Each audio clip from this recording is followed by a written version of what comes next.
What would you do if your homeowners association president told you the shade of your front door was wrong and then demanded $500 to fix it? Sounds ridiculous, right?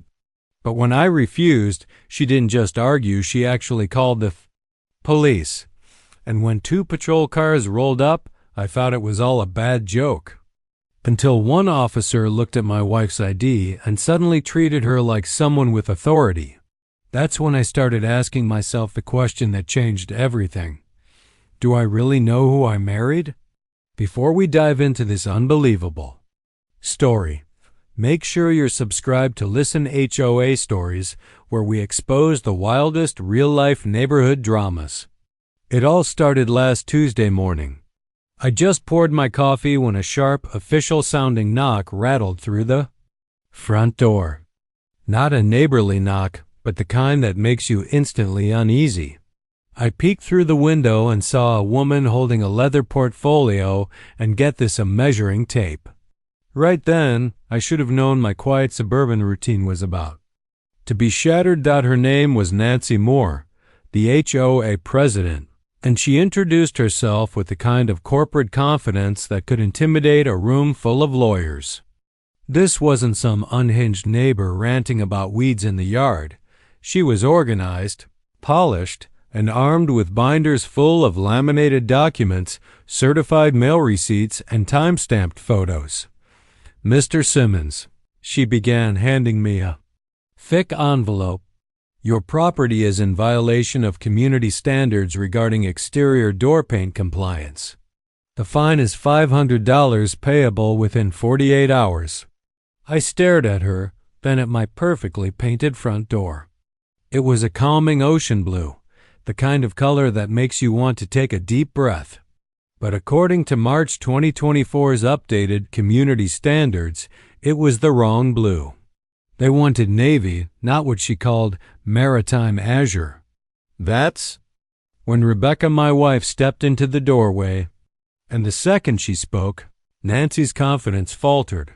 "We'll need to review the HOA's full financial audit before making any payments," Rebecca said firmly, not as a request but as a demand. Nancy blinked, clearly not expecting pushback. "This is just a violation notice, Mrs. Simmons. It's standard procedure." Rebecca's eyes didn't budge. "I don't participate in financial systems I haven't verified personally." The authority in her tone sent a chill down my spine. I knew my wife worked for the city in urban planning, but this was different. This was sharp, strategic, like someone trained to dismantle shady systems. Nancy tried to maintain her composure, but Rebecca pressed harder. "Then you won't mind providing full documentation of how fines are assessed, collected, and allocated within the HOA budget."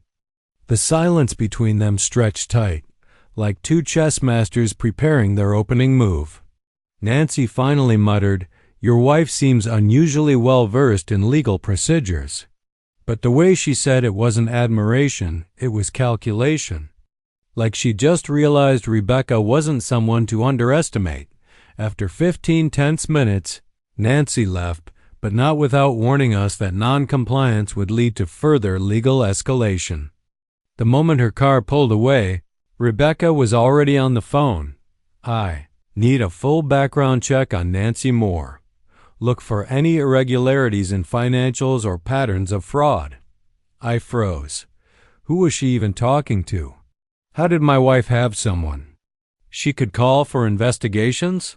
"That was just a consultation," she told me calmly. But the authority in her voice made me realize my wife wasn't who I thought she was. Over the next few days, the strangeness only escalated. Rebecca's composure, her odd work hours, her constant readiness to act, it all started adding up. In my head, had I been blind to who I really married? And then, just when I thought Nancy might back off, things took a darker turn. 3 days later, 2 police cruisers pulled up to our house. My stomach dropped. At first, I thought something terrible had happened to a family member. But no, it was Nancy.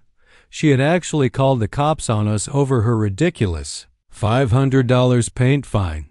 She even brought a folder of evidence, complete with screenshots of my social media posts about the HOA dispute, each one time-stamped and presented like exhibits in a courtroom. Officers, I'm concerned about escalation and need official documentation for potential court proceedings, she explained, her tone perfectly professional. One officer, Carter, went through her binder with the patience of someone who'd seen this kind of thing before. The other officers started asking Rebecca questions, and that's when everything shifted. When Carter asked for her license, Rebecca calmly handed it over. He glanced at it, frowned, then looked again. His entire demeanor changed. He stepped aside, radio in hand. "Control," he said quietly. "Run a background verification on Rebecca Simmons." And that's the moment I realized my wife was hiding something far bigger than I'd ever imagined. When Officer Carter returned from his radio call, everything about him had changed. The casual, routine tone was gone, replaced by formality and respect. "Ma'am, thank you for your cooperation," he said to Rebecca, his voice carrying a weight he hadn't used with me or Nancy. Then, almost like he wanted to make it clear, he told Nancy this was a civil issue, not a criminal matter.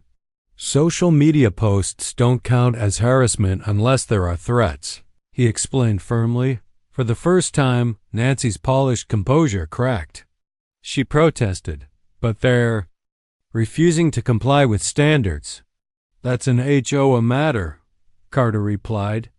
"Mediation or small claims court. We can't enforce paint violations." I wasn't even focused on Carter at that point. I was watching Nancy watching Rebecca. There was calculation in her stare, like she was trying to decode my wife. When the officers finished checking our IDs, they treated us with the usual politeness, but Carter addressed Rebecca directly before leaving.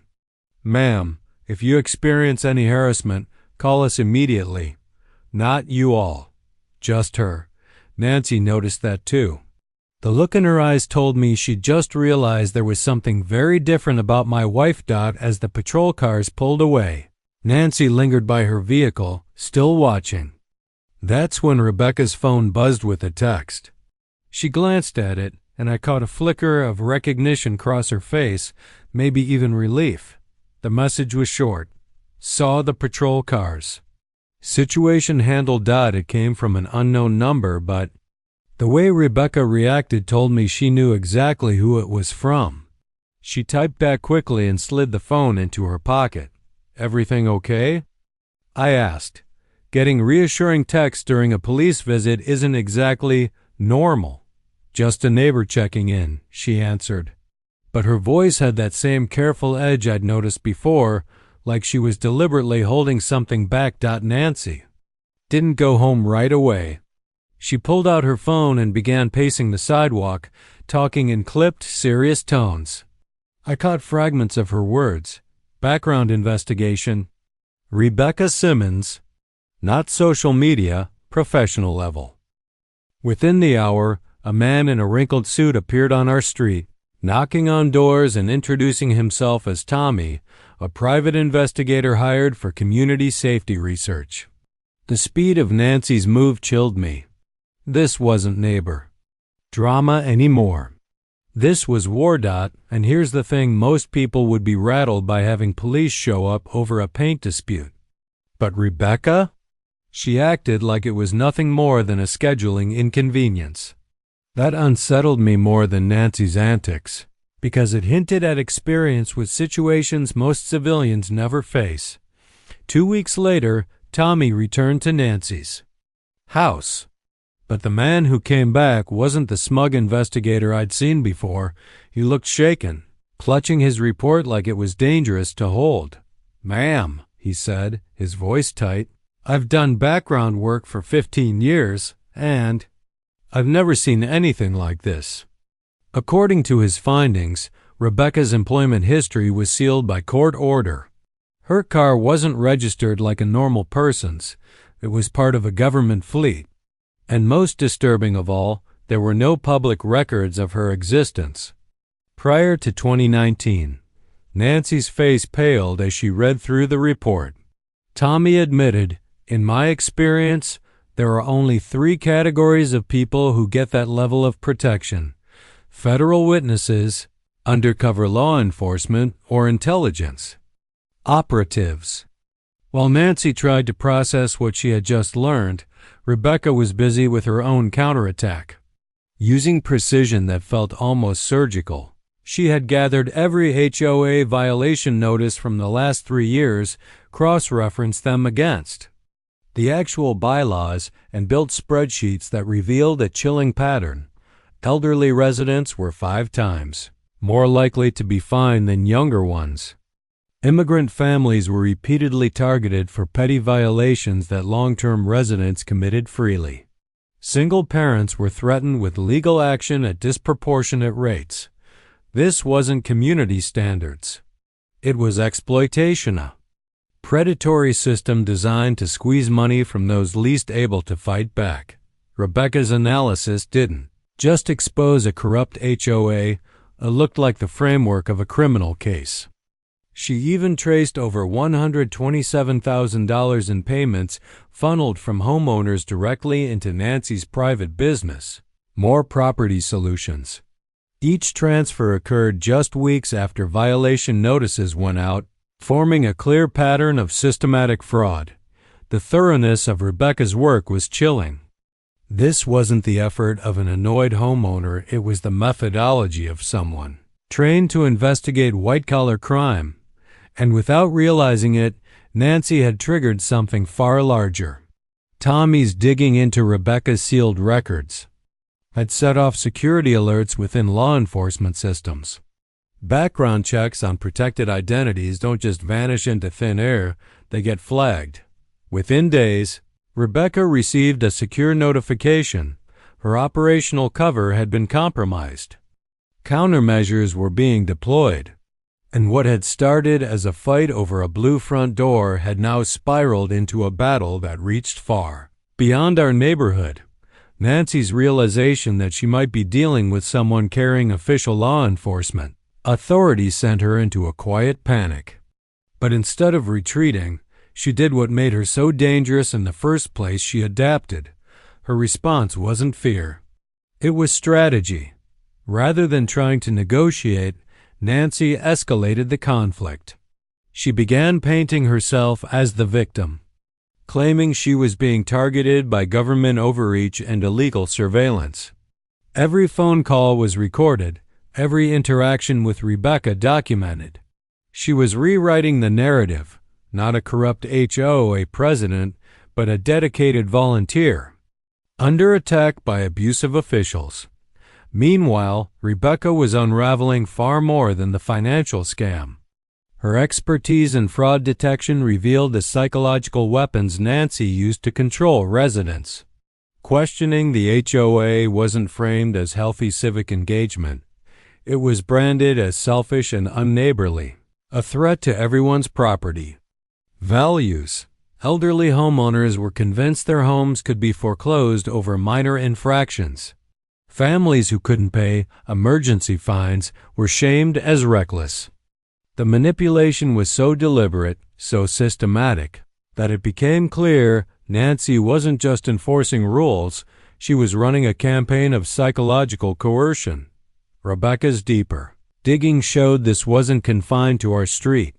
Nancy's company, More Property Solutions, had similar arrangements with 3 other neighborhoods. The numbers were staggering: over $380,000 extracted through fabricated fines, fake assessments, and fear. Dozens of families had been cornered into paying for violations that didn't even exist. When Nancy discovered Rebecca's sealed background, she pivoted again, trying to weaponize it. She began spreading whispers that Rebecca's government ties meant she was spying on homeowners, violating their rights. She cast herself as a defender of privacy, rallying people against unconstitutional surveillance. But Rebecca didn't bite. She never debated in public or argued about government authority. Instead, she doubled down on hard evidence victim testimony, notarized documents, financial records. She coordinated with Mrs. Parker and others to secure their paperwork, ensuring nothing could be destroyed or altered. What had started as a personal feud was now a chess match. Nancy's criminal cunning versus Rebecca's professional training. Both understood the stakes. For Nancy, this was survival. For Rebecca, it was about dismantling an operation designed to prey on the vulnerable. Nancy's obsession with uncovering Rebecca's role backfired spectacularly. Her inquiries into Rebecca's employment and authority created an official paper trail evidence that she was attempting to obstruct justice and tamper with an investigation. Every move she made to shield herself only dug her deeper. Even Tommy, the private investigator, looked rattled when he handed over his latest report.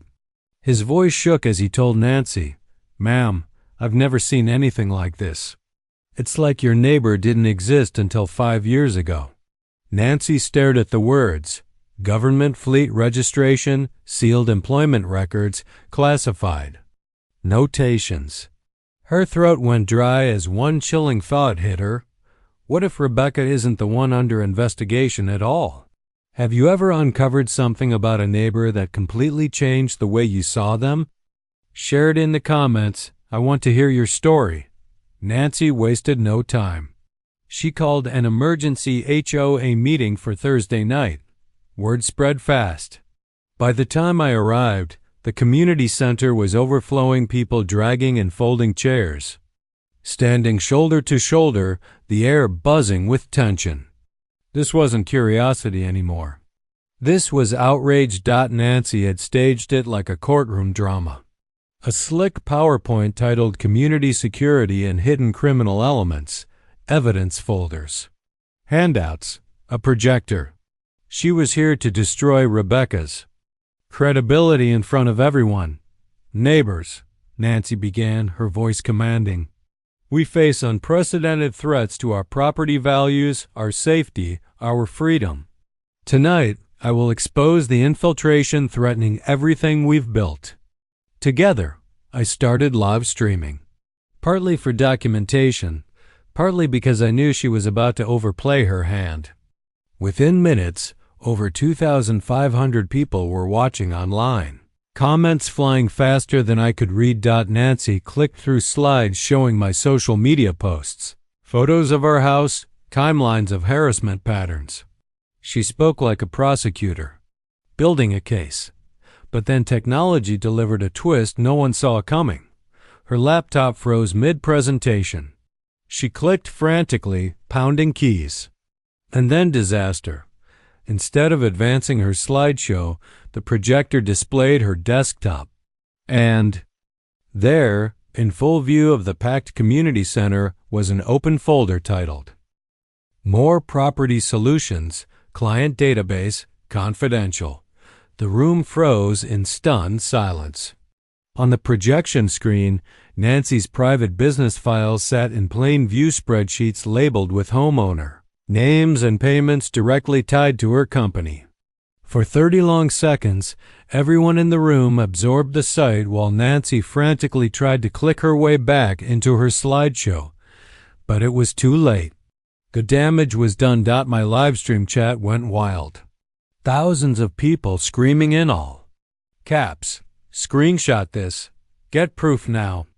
This is fraud in real time."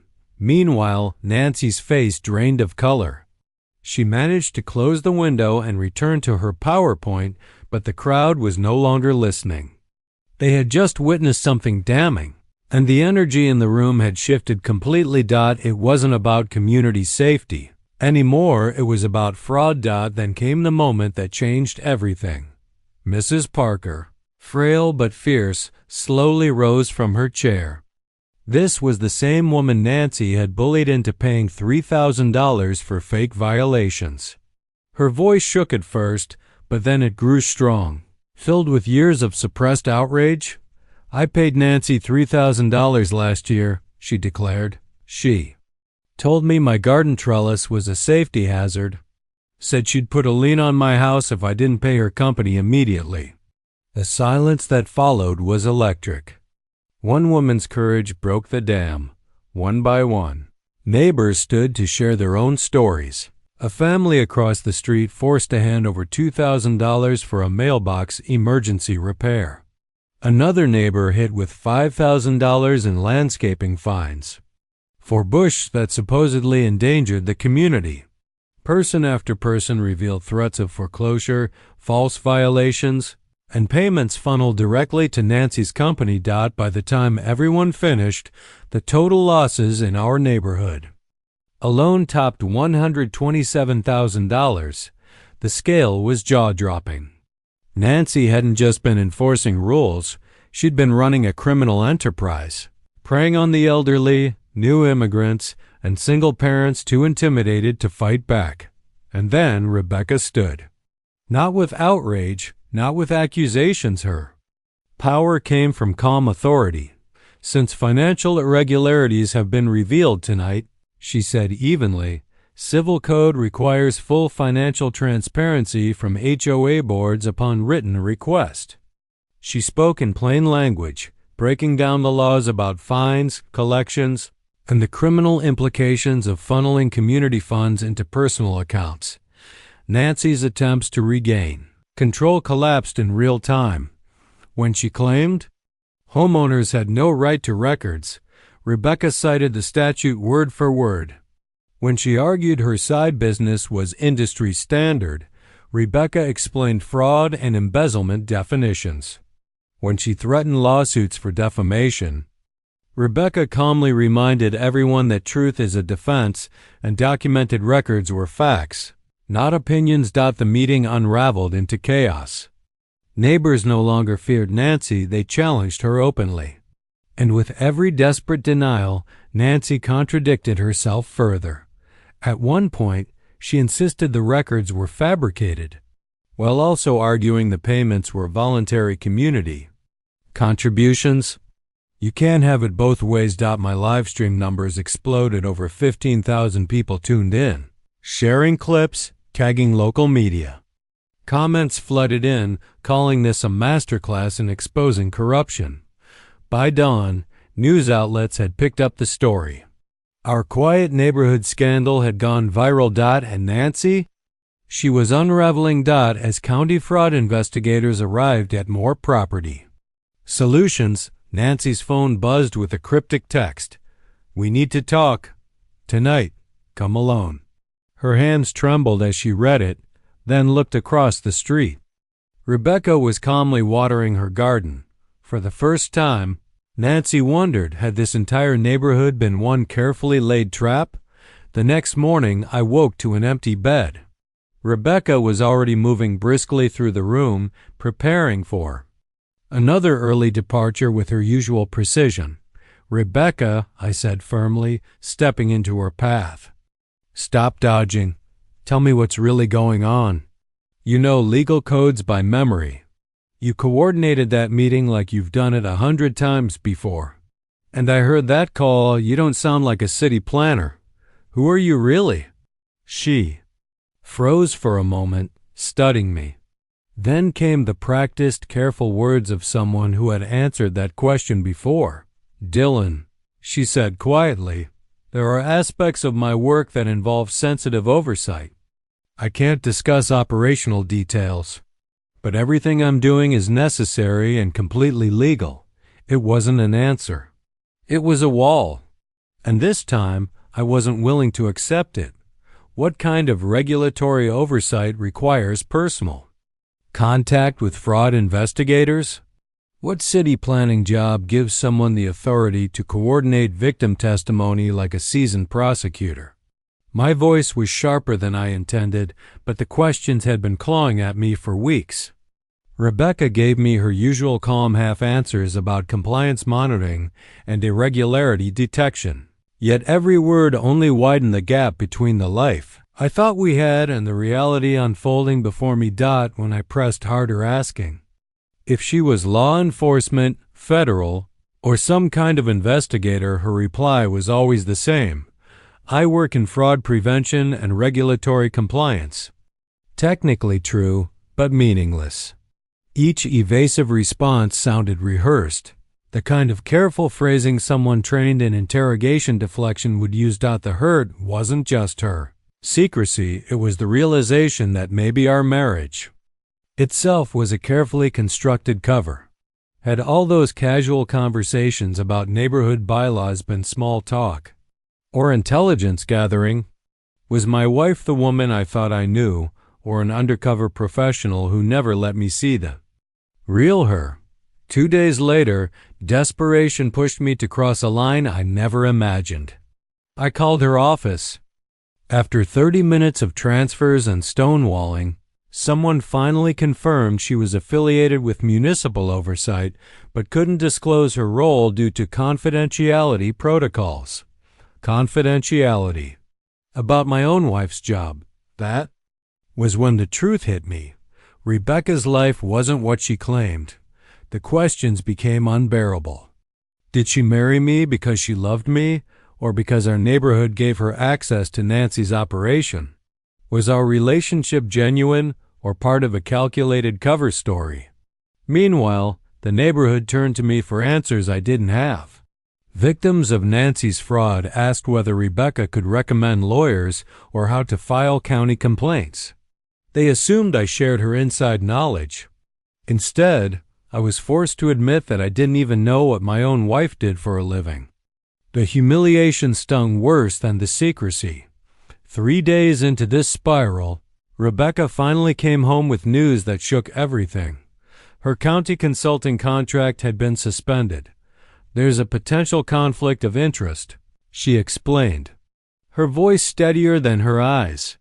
Because I live in the community under investigation, the county has to review whether my involvement compromises the case's integrity. For the first time since I'd known her, I saw genuine fear. Not fear for herself, but for the case. She faced the possibility of losing not just this investigation, but her entire career because she dared to live among the people she was protecting. And that was when something in me shifted. Instead of seeing only betrayal, I saw the impossible position she'd been in. She couldn't share details without jeopardizing the case. She couldn't be honest with me without violating protocols designed to protect victims and evidence. And despite the risk to her career, she worked around the clock to ensure that every document, every testimony, every financial record would survive, even if she was removed from the investigation. For 2 agonizing weeks, the ethics board debated. Had Rebecca's residency compromised her objectivity, or had it made her uniquely effective at spotting patterns of abuse outsiders would miss? Victim advocates argued the latter. Legal experts clashed over policy. Meanwhile, Rebecca burned herself out ensuring that the victim's fight for justice wouldn't collapse with her suspension. When the verdict finally came, it was in her favor. The board concluded that her presence had strengthened the case, not weakened it. Her clearance was restored. The evidence stood.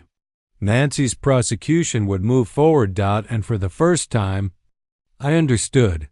Rebecca's secrecy had been professional necessity, not personal betrayal. It was the beginning of healing, not just for our marriage, but for an entire community finally on the path to justice. What kind of regulatory oversight requires personal contact with fraud investigators? What city planning job gives someone the authority to coordinate victim testimony like a seasoned prosecutor? My voice was sharper than I intended, but the questions had been clawing at me for weeks. Rebecca gave me her usual calm half-answers about compliance monitoring and irregularity detection. Yet every word only widened the gap between the life I thought we had and the reality unfolding before me. When I pressed harder, asking if she was law enforcement, federal, or some kind of investigator, her reply was always the same. I work in fraud prevention and regulatory compliance. Technically true, but meaningless. Each evasive response sounded rehearsed, the kind of careful phrasing someone trained in interrogation deflection would use. The hurt wasn't just her secrecy, It was the realization that maybe our marriage itself was a carefully constructed cover. Had all those casual conversations about neighborhood bylaws been small talk? Or intelligence gathering? Was my wife the woman I thought I knew, or an undercover professional who never let me see the real her? 2 days later, desperation pushed me to cross a line I never imagined. I called her office. After 30 minutes of transfers and stonewalling, someone finally confirmed she was affiliated with municipal oversight but couldn't disclose her role due to confidentiality protocols. Confidentiality. About my own wife's job. That was when the truth hit me. Rebecca's life wasn't what she claimed. The questions became unbearable.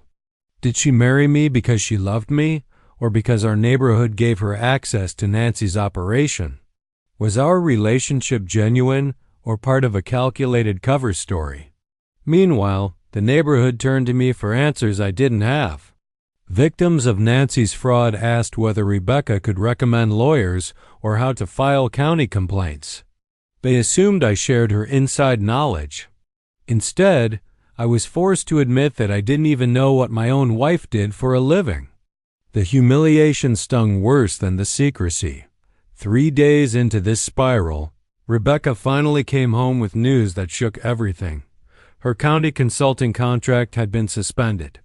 There's a potential conflict of interest, she explained, her voice steadier than her eyes. Because I live in the community under investigation, the county has to review whether my involvement compromises the case's integrity. For the first time since I'd known her, I saw genuine fear. Not fear for herself, but for the case. She faced the possibility of losing not just this investigation, but her entire career because she dared to live among the people she was protecting. And that was when something in me shifted. Instead of seeing only betrayal, I saw the impossible position she'd been in. She couldn't share details without jeopardizing the case. She couldn't be honest with me without violating protocols designed to protect victims and evidence. And despite the risk to her career, she worked around the clock to ensure that every document, every testimony, every financial record would survive, even if she was removed from the investigation. For 2 agonizing weeks, the ethics board debated. Had Rebecca's residency compromised her objectivity, or had it made her uniquely effective at spotting patterns of abuse outsiders would miss? Victim advocates argued the latter. Legal experts clashed over policy. Meanwhile, Rebecca burned herself out ensuring that the victim's fight for justice wouldn't collapse with her suspension. When the verdict finally came, it was in her favor. The board concluded that her presence had strengthened the case, not weakened it. Her clearance was restored. The evidence stood. Nancy's prosecution would move forward. And for the first time, I understood. Rebecca's secrecy had been professional. Necessity, not personal betrayal. It was the beginning of healing, not just for our marriage, but for an entire community finally on the path to justice. Nancy's empire of intimidation didn't collapse with a bang. It crumbled piece by piece. Each lie pulled apart until nothing remained but evidence and outrage. The county fraud division filed charges. Homeowners banded together, no longer frightened, but united. And for the first time in years, the community breathed freely without Nancy's shadow hanging over them. But while Nancy's world fell apart, mine was being rebuilt. Rebecca's clearance had been restored, her credibility intact. Yet the real change wasn't official, it was personal. For weeks I'd lived with the fear that our marriage was nothing but a carefully constructed lie. But watching her, I realized the truth. Her silence hadn't been betrayal. It had been sacrifice. She had risked our relationship to protect victims who needed her more than I did in that moment. She had shouldered the weight of secrets so others could find justice. And when her career was on the line, she didn't fight to save herself, she fought to make sure the case survived without her. That wasn't deception. That was devotion, just not the kind I'd understood. The night the board restored her clearance, Rebecca finally let her guard drop. No legalese, no practiced deflections, just quiet honesty. "I never wanted my work to come between us," she said, her hand tightening around mine. "But I couldn't compromise the investigation, not even for you." For the first time, I understood. And for the first time, I believed her completely. Nancy would face justice in court. The victims she'd exploited would finally have their day. And as the community rebuilt itself, so did my marriage. It wouldn't be easy. We'd have to learn how to live with shadows of secrecy and the weight of her profession, but I knew. Now that Rebecca's silence wasn't distance. It was protection, and maybe, just maybe, the woman I thought I'd lost had been right there all along fighting for all of us. She wasn't just someone who happened to know about fraud investigation. Her entire career was dedicated to shielding vulnerable families from predatory authority figures. When Morrison publicly recognized her role, the story of our small neighborhood exploded into national news. Suddenly, it wasn't just about HOA corruption. It was about the people inside law enforcement who risked their privacy and peace to dismantle criminal enterprises, hiding behind official-looking rules. News crews captured raw emotion from our neighbors. Tears of relief, disbelief that someone had truly been working from the inside to protect them. And Morrison's salute to Rebecca became more than a gesture. It was a symbol of respect for every public servant who puts their own life on hold to safeguard others.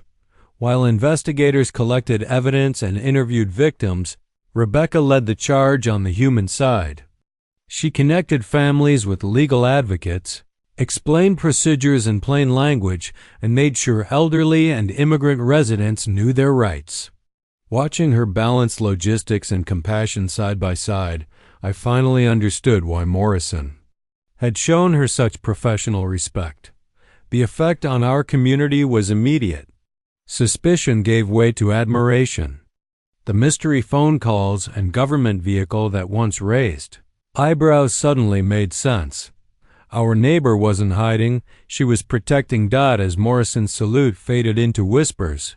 Rebecca caught my eye across the crowd, vulnerable, hopeful, terrified. 25,000 livestream viewers were watching, but in that moment, only one question mattered. Now that I knew who she really was, did I still know who we were? Tell us in the comments. Would you be proud or scared to discover your partner was carrying a secret like this? Nancy's reckoning came swiftly. The courtroom was packed when Judge Morgan delivered the sentence. 2 years in county jail, $200,000 in restitution and civil penalties that would haunt her for decades. You exploited your position of trust, the judge declared, destroying families, driving elders from their homes, and twisting the very idea of community governance. Nancy's response was a self-pitying rant about protecting property values. Even in defeat, she couldn't see the truth. Theft is theft. No matter how official it sounds, her company was dissolved, its assets liquidated. Victims not only received their money back, but damages for harassment and distress. Families who'd been pushed out returned, this time to a community where transparency replaced fear. Rebecca's recognition poured in. The county awarded her its highest civilian honor for fraud prevention. The Attorney General cited her work while backing new laws to protect homeowners. And neighbors, in an overwhelming vote, elected her HOA president, choosing her not just as an investigator, but as a leader. Her first speech was short, but powerful. Governance should serve people, not control them. Transparency isn't optional, it's the foundation of trust, and she proved it. Meetings streamed online. Financials published for everyone to see. Major decisions open to homeowner votes. She created victim advocacy programs, legal workshops, and educational sessions so no one would ever feel powerless again. The ripple effects went far beyond our street. New state laws required public HOA records, mandated mediation before fines, and established real criminal penalties for abuse of authority. Corruption had lost its cover. 6 months later, I painted our front door the brightest blue I could find. Instead of fines, neighbors followed with their own colors. Mrs. Parker filled her yard with garden gnomes. The family across the street put up purple shutters that no HOA pallet would ever allow. What had once been a neighborhood, a fear, became a community of freedom. Rebecca's work expanded nationwide, helping towns and HOAs prevent corruption before it took root.